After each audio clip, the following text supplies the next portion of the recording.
Que vous soyez un commercial qui est à la recherche de solutions pour mieux segmenter son territoire et adresser ses contacts, ou un manager qui est à la recherche d'inspiration de nouveaux outils qui lui permettent de mieux mettre en place une stratégie, son exécution, eh bien, il y a de fortes chances que les fonctionnalités que je vais vous présenter aujourd'hui avec ce super outil puissent vous être utiles au quotidien. Et cet outil, vous l'avez compris, il s'appelle Apollo, apollo.io.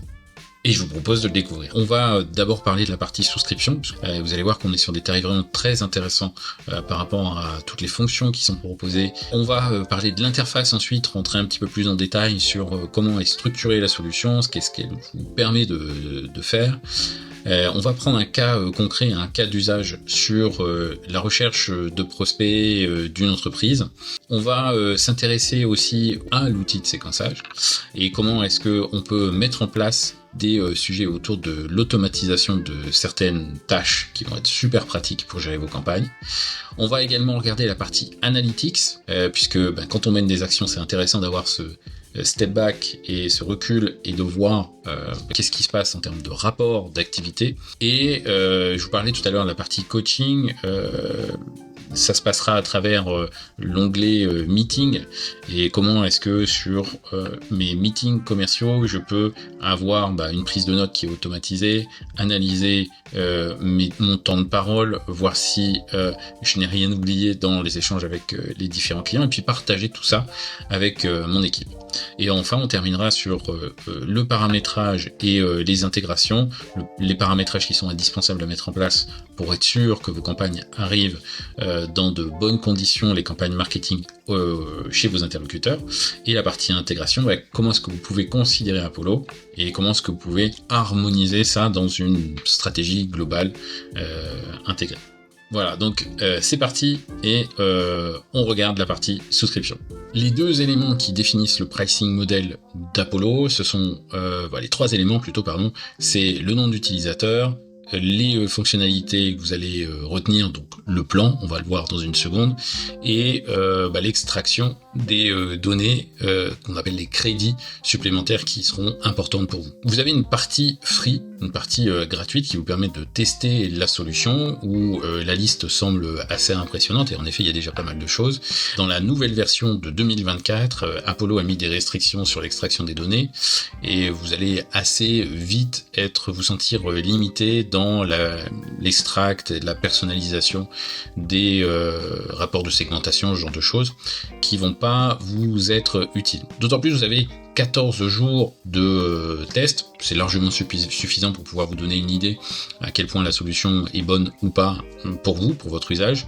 Et je vous recommande aussi d'utiliser le lien d'affiliation qu'on a mis en bas de cette vidéo, qui vous permet d'accéder directement à la bonne page avec les informations qui vont bien. Vous aurez donc la différence entre la partie basique et professionnelle, c'est que les fonctionnalités, au-delà des crédits qui sont plus importants, vous allez avoir des fonctionnalités autour de l'enregistrement de la visioconférence. Ça, c'est pas mal pour savoir combien de temps vous avez parlé, combien de temps le commercial a parlé, pour réécouter ce qui a été dit avec vos interlocuteurs, avoir une transcription de votre outil de visioconférence en mode texte. Vous allez avoir aussi la possibilité d'insérer un outil de tracking des visiteurs de votre site web, donc où vous pouvez très bien imaginer d'avoir des campagnes marketing qui ne cibleraient que les individus qui sont venus visiter votre site web. Ça, c'est plutôt pas mal. Rien que cette option-là, c'est un outil qui vaut vraiment le coup, puisque je crois que des outils comme des sociétés comme Leadfeeder proposent un outil à partir de ce montant-là, dans les 90 € par mois. Donc déjà, rien qu'avec Apollo, on a ça, plus un CRM, plus des outils d'automatisation de tâches, plus d'analyse de visioconférence. Donc vous n'êtes pas volé. Et si vous voulez passer à la version supérieure organisation, elle est supérieure parce que vous allez avoir des crédits supplémentaires, mais ce qui fait vraiment la différence de l'un à l'autre, particulièrement pour la France, ce qui n'est pas le cas pour les États-Unis, c'est que toute la partie enregistrement des appels, en plus des visioconférences, écoutez les échanges téléphoniques qui auront eu lieu avec vos clients, ou les commerciaux avec vos clients. Et enfin, la partie buying intent, c'est pas vraiment ce qui fait la différence, puisque je dis toute la vérité, je dis pas que du bien quand il faut dire du bien, mais Apollo a une solution de buying intent qui est bien, mais avec des datas qui sont plus dédiées au marché français qu'au marché américain qu'au marché français. Et malheureusement, à ma connaissance, il n'y a pas encore d'outils qui scannent, qui donnent vraiment de façon assez exhaustive des datas intéressantes sur la partie buying intent, mais on en reparlera dans la découverte de la solution. Alors d'ailleurs, je vous propose de maintenant découvrir comment fonctionne la partie prospection et découverte de vos prochains prospects. Voilà, maintenant on est sur l'interface d'Apollo, on a pris notre plan, on découvre comment tout ça se structure. Et ici, sur l'onglet de gauche, je vois que j'ai plusieurs options qui me sont proposées.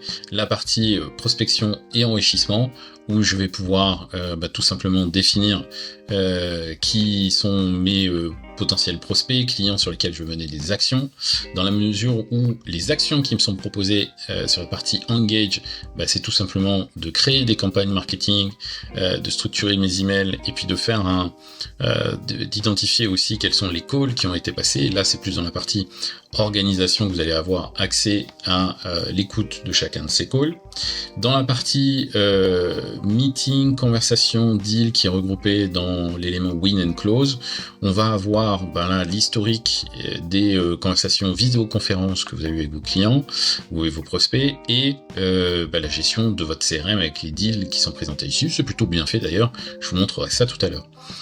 La partie ensuite tools et workflow, où là vous aurez les tâches qui sont présentées, y compris l'automatisation des tâches avec Blaze et l'analytique, donc pour tout ce qui est rapport de suivi, de gestion, etc. Et je vous propose de regarder la partie prospect de façon à identifier, segmenter votre territoire de vente pour vos prospects, vos clients. Voilà, maintenant on est rentré dans cette partie, on a People, Companies et Save List qui sont présentés ici.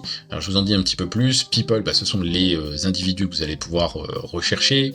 Les Companies, comme son indique, les entreprises, et surtout identifier combien de potentiel d'entreprises vous avez sur votre territoire. Et Save List, vous allez soit enregistrer les individus, les People, ou les entreprises à travers des listes ici que vous pourrez réutiliser dans des campagnes marketing en disant envoie-moi la campagne marketing correspondant à tel client, tel individu et je vois combien de contacts j'ai à l'intérieur qui sont concernés par exemple. Sur la partie entreprise, companies, on a la possibilité d'aller faire des agrégations de listes avec par exemple des entreprises que vous souhaitez grouper en une liste pour quelque raison que ce soit, et faire des campagnes ciblées, spécifiques, les clients du mois de janvier, février, mars, vous allez les regrouper dans une liste qui appellera le quarter par exemple. Ça peut être une des choses qui est proposée par Apollo ici. Vous allez bien sûr pouvoir cibler certaines entreprises, en exclure d'autres, s'il y a un point d'intérêt parce que votre territoire il est fait de façon spécifique. On va bien sûr pouvoir identifier le pays qui nous intéresse. Là par exemple, dans le cas d'usage, on va mettre la France. On est dans notre cas d'usage une entreprise de cybersécurité qui va cibler le monde des médias. Je suis commercial pour gérer le monde des médias par exemple. Et je vais voir quels sont les critères que me propose Apollo, essayer de comprendre mon territoire. Et le segmenter de la façon plus intelligente. Là, je vois que j'ai des employés, un nombre d'employés qui me sont proposés sur le territoire France. Je regarderai après. Je vois que je peux filtrer par type d'industrie. Ça tombe bien, moi c'est l'univers des médias qui m'intéresse. Assez rapidement, je vois qu'il y a broadcasting qui est proposé, je vois qu'il y a production dans le monde des médias et je vois qu'il y a médias online. Donc imaginons que je cible chacun de ces médias et je vais aussi pouvoir faire des recherches en fonction des mots-clés qui sont utilisés par ces individus, ce qu'on appelle le buying intent, les intentions d'achat. Et ces mots-clés qui peuvent concerner telle ou telle technologie. Alors là, la liste est grande, il y en a quelques-unes qui vous sont proposées ici. Quels sont ceux qui auraient potentiellement un intérêt sur des services de lead gen ou qui utiliseraient du HubSpot. Voilà, j'en ai quelques-uns qui sont présentés ici. Ça fonctionne pas toujours parce que les données sont plutôt des données du marché américain. C'est ce que j'ai dit dans la partie explication tarifaire tout à l'heure. Choisissez pas Apollo uniquement pour cette option-là. Je pense qu'il faut le considérer pour plusieurs éléments. En revanche, ce qui est pas mal, c'est que depuis peu, ils ont rajouté la partie web visiteur, donc sous réserve que votre site ait une visibilité assez importante, une activité, et puis tout simplement que vous voulez voir quels sont les entreprises qui sont venues récemment visiter votre site, ça peut être pas mal de considérer cette option. La partie technologie, c'est bien, mais là aussi c'est limité, puisqu'en fait, ce qu'il faut comprendre par technologie, c'est quelles sont les technologies qui ont été identifiées en scannant le site web des différentes entreprises qui sont listées ici. Donc il est fort possible qu'ils utilisent d'autres technologies, je ne sais pas, de stockage, de backup, de que sais-je, qui ne seront pas dans leur écosystème de leur stack technologique complet. On peut cibler bien sûr par revenu et indiquer aussi s'il s'agit d'entreprises privées ou publiques. On peut scanner en fonction du funding, c'est-à-dire est-ce que les entreprises ont levé des fonds récemment, fait des partenariats, de l'equity, ce genre de choses. On peut appliquer la partie job posting, quelles sont les entreprises qui recherchent en ce moment un manager ou un software engineer. Là aussi, je vous présenterai d'autres outils qui permettent d'aller un peu plus loin, parce que, encore une fois, on est un peu limité dans la qualité des données que propose Apollo pour ces fonctionnalités-là, ce qui n'est pas le cas pour le reste. On a du scoring qu'on peut mettre en place, ça c'est vachement pratique pour tout simplement la partie nurturing, que vous faites évoluer la conscience de vos prospects vers la qualité de vos solutions. Vous pouvez y indiquer un niveau de score en fonction de au plus il a constaté, lu, pris connaissance de tel ou tel élément que je vais partager de mon site web ou des actions marketing, eh bien il va avoir un certain score, mon prospect, et quand ce score atteint un certain montant, 90, 100, 200, peu importe, c'est vous qui définissez, et bien là je vais pouvoir créer une tâche automatisée grâce à Play, on le verra juste après, qui permettra de rappeler automatiquement ou d'envoyer un message au commercial qui lui invitera de rappeler cet individu parce qu'en ce moment son score est grandissant et il fait pas mal de choses en s'intéressant à qui je suis, ce que je fais. Sur la partie signal, là aussi, il y a des points qui sont très intéressants puisqu'on va un petit peu plus loin en termes d'actualité business, donc que ce soit pour des signatures de nouveaux partenariats, des levées de fonds récentes ou des licenciements, il peut y avoir des choses, des approches qu'on va pouvoir soigner un peu plus ici. Voilà, j'ai mes premiers critères qui sont indiqués, je reviens sur mon cas d'usage, je suis une entreprise de la cybersécurité qui s'adresse à l'univers des médias et voilà, j'ai sélectionné mon pays, la France, j'ai sélectionné l'industrie et maintenant je vais me poser la question sur comment je vais segmenter mon territoire, comment est-ce que je vais appliquer ma stratégie de tiering. Alors, à titre d'info, la stratégie de tiering, pour ceux qui ne le savent pas encore, très brièvement, c'est comment est-ce que j'identifie ceux qui sont les clients les plus importants qui vont requérir mon niveau d'attention et d'implication maximum, on va appeler ça le tiers 1. Ceux qui sont... De toute façon, je peux pas gérer moi-même seul 10 000 clients, donc je suis obligé d'avoir un découpage. Et sur le tiers 2, le découpage, ça va être par exemple une action que je vais pouvoir mener avec un ou plusieurs partenaires qui, eux, vont directement contacter ses clients, ses prospects, qui ont joué le jeu avec moi de ce partenariat qu'on a mis en place et essayer d'aller m'alimenter là aussi avec leurs actions sur ce qu'on peut positionner ensemble.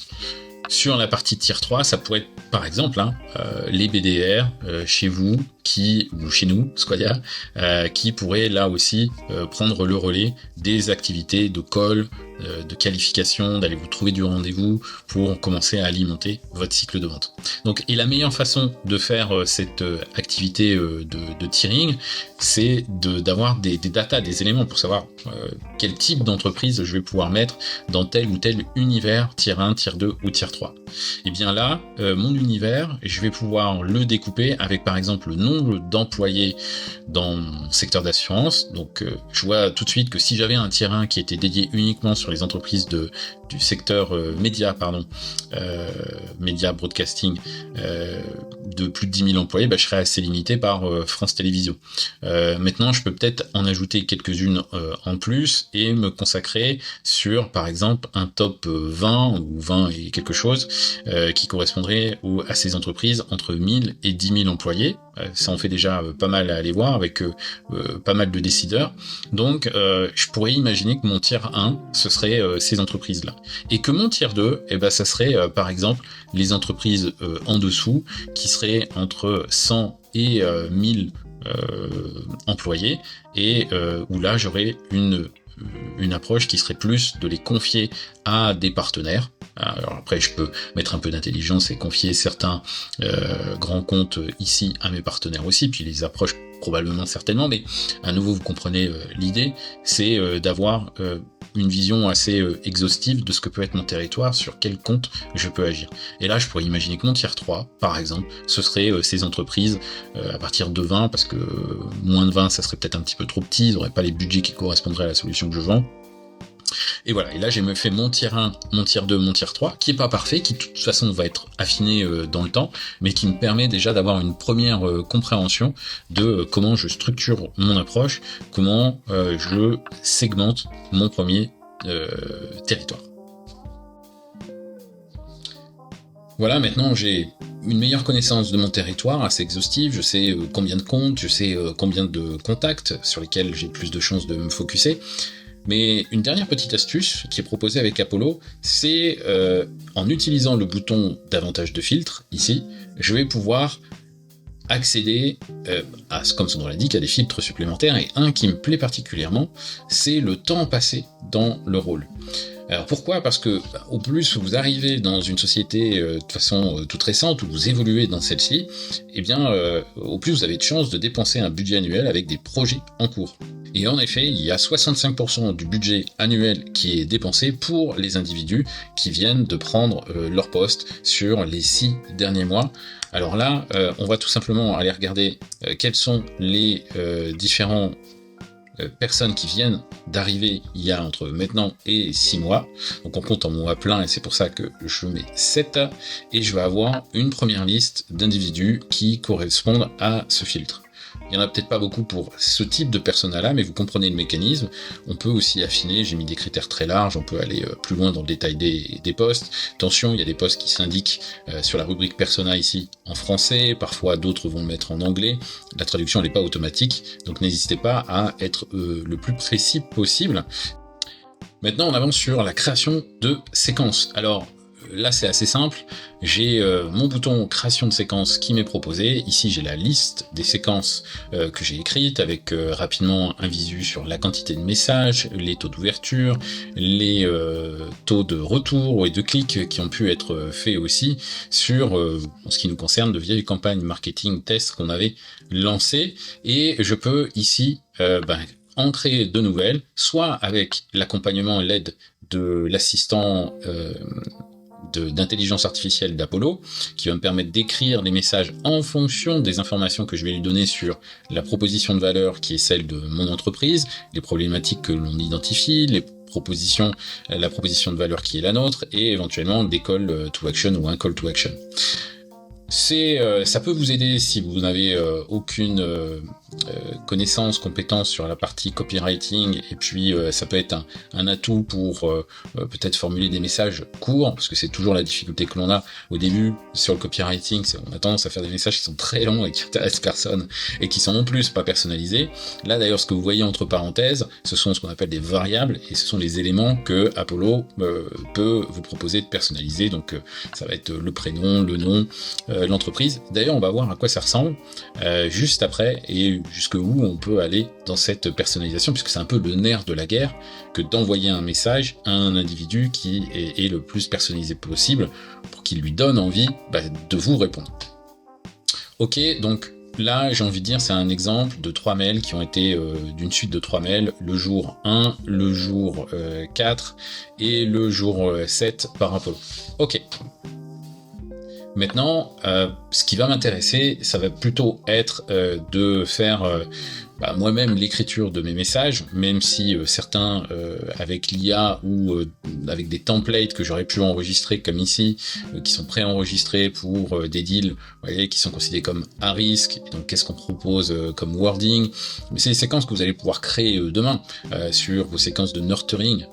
Les individus qui ne vous connaissent pas encore et avec lesquels vous souhaitez travailler par exemple, ou ceux qui sont déjà actifs dans votre cycle de vente et à qui vous allez envoyer peut-être d'autres messages ou d'autres types d'informations, ceux qui ont levé des fonds, vous voyez, la fundraising, ceux qui ont changé de job, etc. Donc tout ça, il s'agit de campagnes qui sont déjà pré-écrites, pré-structurées, que vous n'aurez plus qu'à réutiliser et à relancer avec les bonnes data mises à jour qu'Apollo vous proposera.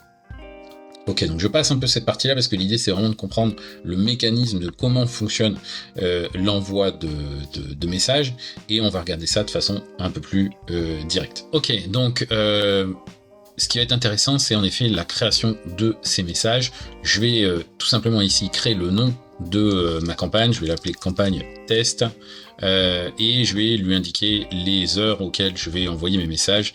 Alors ça peut être pratique si vous avez plusieurs fuseaux horaires ou plusieurs zones, IMIA, les US, ce genre de choses. Vous allez avoir les messages qui vont arriver dans les bons timings. Tout ça vous pouvez le personnaliser, c'est du détail, on passe un peu ce sujet-là.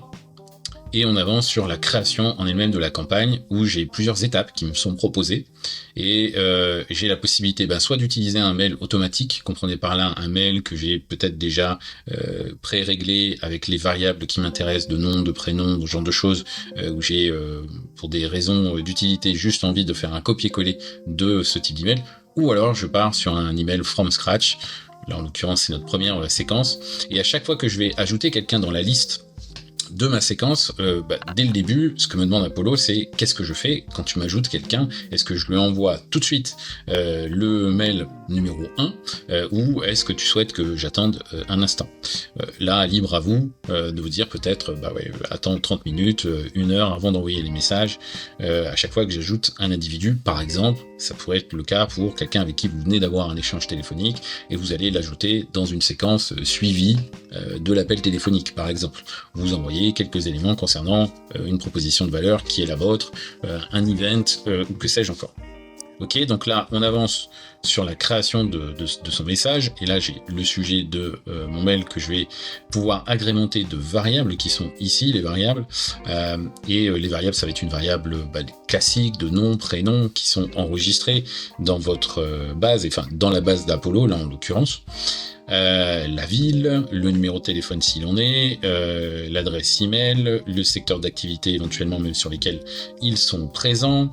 Voilà, donc ça fait quand même déjà de base pas mal d'options pour aller personnaliser vos messages. Sachant que, bien évidemment, vous pouvez en rajouter concernant tout simplement les extracts des informations que vous allez identifier avec l'outil Apollo ou avec d'autres outils sur les posts LinkedIn, les derniers posts LinkedIn qui ont eu lieu, travailler sur des transitions, pourquoi pas avec de l'IA qui va dire, par exemple, votre dernier event était event Viva Technology, et ça tombe bien, nous aussi on avait un stand et on proposait tel et tel élément, rencontrons-nous, voilà. Bon, la transition est peut-être pas idéale, mais vous comprenez que on peut ajouter aussi des variables de ce type-là, personnalisées avec de l'IA ou sans IA, qui vont venir agrémenter en tout cas le message classique que malheureusement trop d'individus reçoivent et va surtout aider à faire en sorte que je me sente sensibilisé, moi, celui qui reçoit le message, sur un mail qui m'est vraiment personnalisé.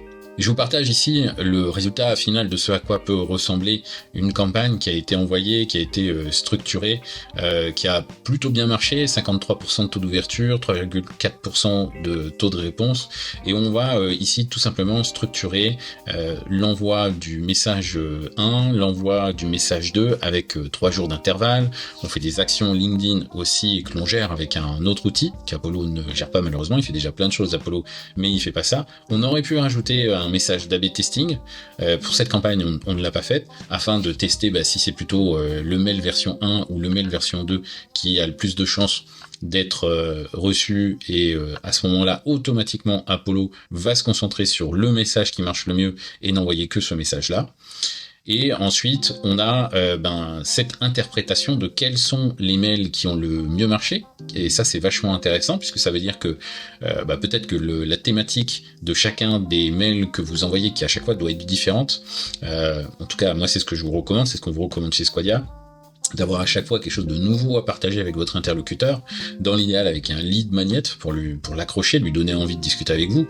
Le lead magnet, ça peut être une vidéo, ça peut être livre blanc, ça peut être une invite à un webinar ou un événement VIP, ça peut être plein de choses, mais en tout cas, voilà, agrémentez vos mails avec quelque chose qui vous fait sentir à votre interlocuteur, que c'est un peu plus qu'un simple mail. Maintenant, je vous propose de regarder la partie Plays, qui va être l'automatisation de certaines tâches qui vont avoir lieu dès lors qu'il se passera une activité sur des séquences marketing, sur votre lead nurturing, sur les deals qui changent d'un statut, qui passent d'un statut à un autre, que ce soit gagné, perdu, ce genre de choses. Je vais pouvoir automatiser, grâce à la rubrique Plays, grâce à cette fonction Plays, les messages que j'enverrai et ou les actions que je m'attribuerai ou que j'attribuerai à mon équipe commerciale.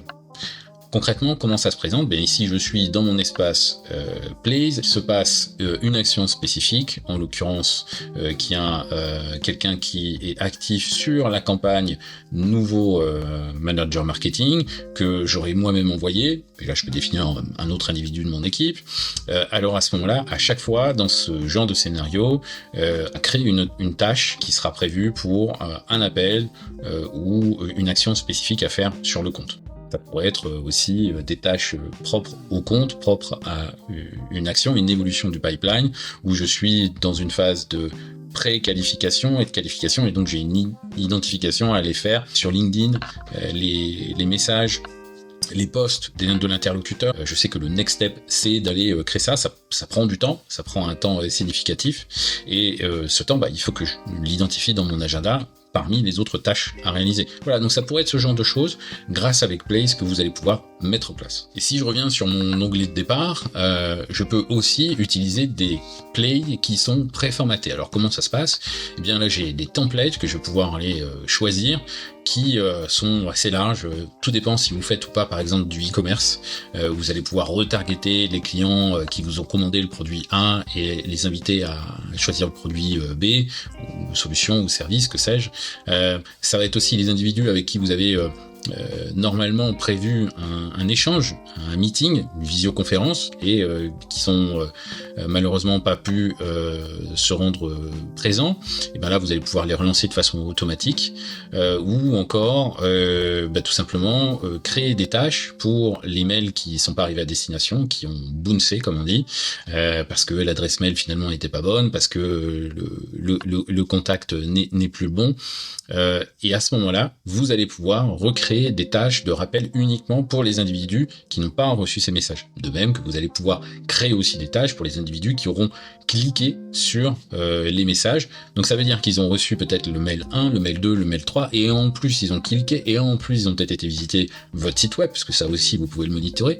Donc en clair, vous êtes dans une approche aussi, même si on est encore dans cette phase de prospection, de génération de leads, bêtement, vous êtes dans une approche qui est déjà beaucoup plus fine, puisque vous êtes plus obligé de lui raconter en long et en large qui vous êtes et ce que vous faites, puisqu'il a l'individu déjà constaté et pris connaissance peut-être récemment de votre activité, de ce que vous faites. Donc, et même, vous serez dire, si c'est sur la partie pricing qu'il s'est arrêté, ou un produit spécifique, ce qui vous permet d'orienter la discussion, la conversation directement sur les problématiques en rapport avec le produit A, B ou C que vous distribuez.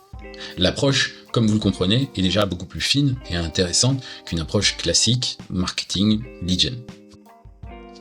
Voilà, maintenant on va parler un peu de paramétrage, parce que ça a son importance aussi si vous commencez à envoyer des mails par l'outil Apollo, chose que je vous conseille. Il y a quelques petites choses à savoir qui sont importantes pour gagner en crédibilité, puis surtout faire en sorte que vos mails arrivent. Déjà, mettre en place une signature où vous allez donner la possibilité à votre interlocuteur de se désinscrire, sans forcément utiliser le mot désinscrire, qui pourrait être mal vu du côté de Google, et vous présenter aussi de façon un petit peu plus subtile la chose pour que on soit obligé de lire votre mail avant de cliquer sur le bouton désinscrire, ce qui serait dommage. Voilà, parce que c'est ce que font beaucoup de personnes. Ils cherchent d'abord le bouton désinscrire, ils disent c'est pas pour moi, ils lisent pas le message. Alors que là, vous invitez l'utilisateur à faire un petit peu cet effort subtil ou grossier, je sais pas, de lire un tout petit peu votre message, au moins dans les grandes lignes, avant de le supprimer. L'intérêt d'Apollo, c'est que vous allez pouvoir indiquer jusqu'à 5 comptes mail que vous allez pouvoir créer. Et dans les mailbox que vous utilisez, peut-être vous n'aurez qu'une seule boîte mail et c'est très bien, ici vous avez la possibilité de personnaliser justement le nombre de messages maximum par jour que vous envoyez. Je recommande plutôt une 50aine de messages maximum, et bien sûr là vous pouvez indiquer votre signature et les conditions de délivrabilité de votre message. Dans le paramétrage de votre compte, il y a des choses qui sont importantes à faire. Donc ici c'est un compte de démo, un compte de test, on l'a pas paramétré, mais si on devait l'utiliser, on sait qu'il y avait des actions à réaliser sur la partie SPF, des marques, des KIM, qui sont ici des éléments sur lesquels Apollo vous invite et vous guide pas à pas pour aller les fixer. Clairement, il s'agit de pré-réglages techniques, c'est pas le plus sexy et le plus passionnant, mais c'est important de le faire pour que vos messages aient le plus de chances d'arriver et qu'ils soient bien considérés par les serveurs de messagerie des individus que vous ciblez. On est dans la rubrique intégration, il y a déjà pas mal de choses intéressantes, mais on va pas retrouver la même marketplace que sur certains CRM, qu'ils soient HubSpot, Salesforce, Microsoft Dynamics, Pipedrive ou que sais-je, parce que l'environnement dédié à l'intégration est plus limité sur Apollo. Plus limité mais pas inexploitable, puisqu'on a déjà l'intégralité des clients, que ce soit pour la vidéoconférence Zoom, Microsoft Teams ou Google Meet. Donc déjà ça c'est un bon début. Vous pouvez y connecter HubSpot ou Salesforce nativement pour aller faire ce qu'ils appellent du bidirectionnel, donc c'est-à-dire les datas que j'ai sur mon CRM HubSpot ou Salesforce, eh bien je vais les agrémenter de ce que m'alimente comme données Apollo, donc pourquoi pas, très bien. Et on peut même faire une partie d'enrichissement automatique de la donnée. Par exemple, à chaque fois qu'il y a un individu qui n'a pas de numéro de téléphone, eh ben, je vais pouvoir l'enrichir si HubSpot a ces informations-là. On verra d'ailleurs qu'il y a d'autres solutions d'enrichissement qui sont encore plus intéressantes que ce que propose Apollo en termes de qualité de data, mais ça fera l'objet d'une autre vidéo. Mailgun, Greenhouse, je ne le connais pas. Mailgun, c'est une solution là aussi pour automatiser de façon plus fine l'envoi et les réactions automatiques en fonction de différents triggers, de différents éléments d'interaction que vos clients, vos prospects auront sur vos mails. Et je crois aussi de base il y a un template intégré pour avoir de jolis mails et avec un esthétique plus sympa que le basique proposé par Apollo. Outreach et Salesloft, eux ce sont tout simplement une plateforme qui va aller plus loin dans l'automatisation, les suivis et les rappels pour contacter vos prospects, puisque en effet Apollo va se concentrer principalement sur la génération de leads, l'enrichissement de données, et pas sur une séquence complète qui implique d'avoir du LinkedIn, des suivis de call pour chacun de vos contacts. Je ne parle pas pour une séquence, mais pour chacun de vos contacts. Et il y a également Zapier, alors qui est un peu la solution à tout et qui répond à la problématique générale d'intégration, puisque Zapier va vous permettre de connecter ce qui n'est pas nativement connecté avec les applications qui ne seraient pas listées là, et que vous utilisez peut-être Monday ou que sais-je. Et enfin le single sign-on que j'évoque pas là pour résoudre des problématiques de sécurité, de connexion avec vos équipes sur les différentes devices qu'ils pourraient utiliser. Voilà un peu ce qu'il en est sur la partie intégration. J'espère que ça vous aura apporté des explications sur ce que Apollo propose aujourd'hui. Et je vais vous parler aussi d'autres actions que vous pouvez faire sur la partie meeting avec Apollo. Donc meeting, c'est votre calendrier partagé. Peut-être avez-vous déjà un Calendly, un calendrier HubSpot. Là, vous l'avez aussi dans les 90 €, je le rappelle, monthly, qui sont proposés avec Apollo, où vous allez pouvoir tout simplement personnaliser autant de calendriers que vous souhaitez pour les événements qui vous intéressent. Ça peut être un événement de prise de contact pour la première fois avec un client, vous allez définir des jours, des horaires spécifiques où vous faites, je sais pas, les démos, on peut dire que c'est tous les mercredis, tous les vendredis que vous allez en faire avec un client, et sur une plage horaire spécifique, ce qui vous permet de vous concentrer sur d'autres tâches que seraient les rappels de vos clients, les suivis des tâches spécifiques à un autre moment. Et là, vous donnez le sentiment d'une certaine liberté à votre interlocuteur pour choisir les moments qui lui vont bien dans son agenda, et vous pouvez créer un agenda même pour des partenaires avec des horaires par exemple différents.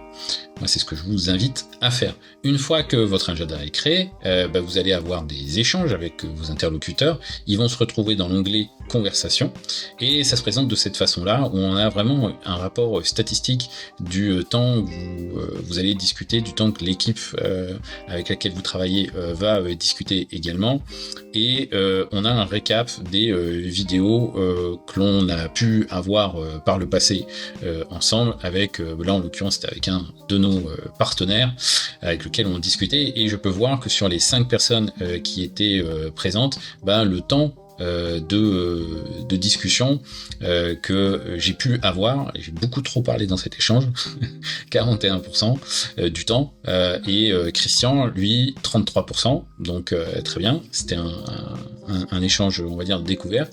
Ici, j'ai un récap en anglais de ce que nous avons dit, évoqué, et j'ai un rapport sur les points d'échange, problématiques, j'ai ce qu'on comprend, ce qu'on comprend pas, voilà, donc j'ai vraiment un accompagnement, et surtout c'est un outil super bien pour revenir, pour réécouter ce qui s'est dit dans l'échange avec a posteriori, hein, là c'est l'occasion d'aller réécouter ce qui s'est dit pour les uns, pour les autres dans notre discussion, et d'avancer à des points clés aussi où je ne vais écouter que par exemple les questions de Christian. Ah, pardon Christian, je te mets là la personne directement concernée, donc Christian et moi, et là je vais écouter les questions qui ont été évoquées par Christian, présent ici, et me rappeler de la question de Christian et peut-être faire un focus dessus. Là aussi, quand je dois faire mon rapport, mon suivi, mon compte-rendu, ça marche déjà beaucoup mieux, ça me permet vraiment de gagner un maximum de temps dans les échanges. Voilà.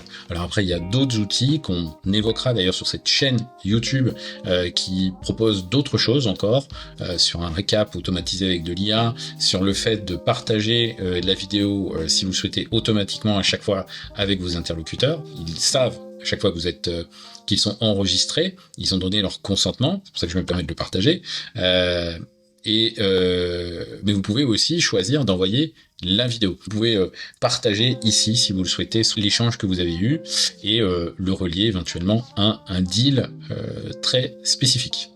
Voilà, très pratique, je vous recommande, rien que pour ça. Sincèrement, Apollo, ça vaut le coup. Ensuite, je vous propose de regarder rapidement comment fonctionne la partie deal. Alors, c'est dans Win and Close ici. C'est quelque chose d'assez sommaire, d'assez simple, il n'y a pas de grande complexité. J'ai créé une opportunité à titre indicatif ici pour l'entreprise Petrobras, et j'ai des informations concernant les différents contacts avec lesquels j'ai pu échanger, les tâches que j'ai pu réaliser. Donc ça c'est très bien aussi pour faire un récap de façon très concrète. Souvent un CRM c'est très complexe, il y a plein d'éléments à droite, à gauche. Là on est sur quelque chose d'assez simple, d'assez mesuré, et surtout qui est plutôt lisible, avec des champs supplémentaires si vous le souhaitez, qui seraient importants pour vous, autour de la méthodologie de vente, du forecasting, que vous pourriez rajouter, compléter, évoquer dans une revue de pipe, par exemple, avec votre équipe ou avec votre manager.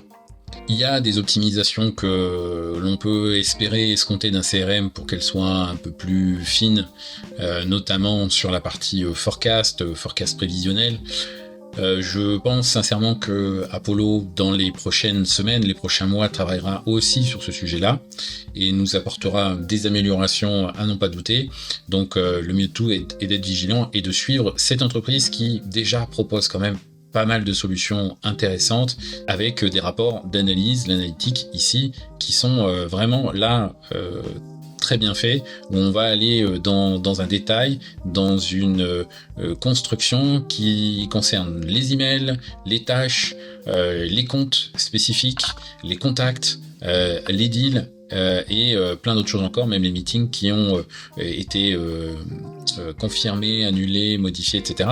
Donc voilà, j'ai un rapport d'activité, et les visiteurs du site web, j'ai des rapports d'activité que je peux mettre en place de façon assez simple, qui ne nécessite pas un onboarding compliqué pour comprendre comment l'outil fonctionne, et je trouve que c'est vraiment une solution en mode tout terrain qu'une entreprise aujourd'hui, si elle réfléchit à avoir un CRM qui fasse plusieurs choses et à minimiser les coûts, devrait s'intéresser.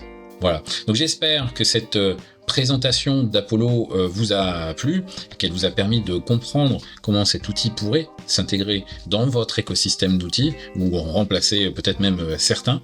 En tout cas, chez Squadia, on se tient à votre disposition pour aller encore plus loin et répondre peut-être aux questions que vous pourriez avoir, mais aussi parler d'enrichissement de la donnée. Je vous ai évoqué des outils complémentaires qu'on utilise pour parler du copywriting, des messages où c'est souvent le plus difficile de trouver le bon axe pour écrire ces messages, et encore même pour vous accompagner en vous apportant une équipe qui va gérer tout ce que je viens de vous montrer et plus pour aller vous chercher des leads, du business et les convertir.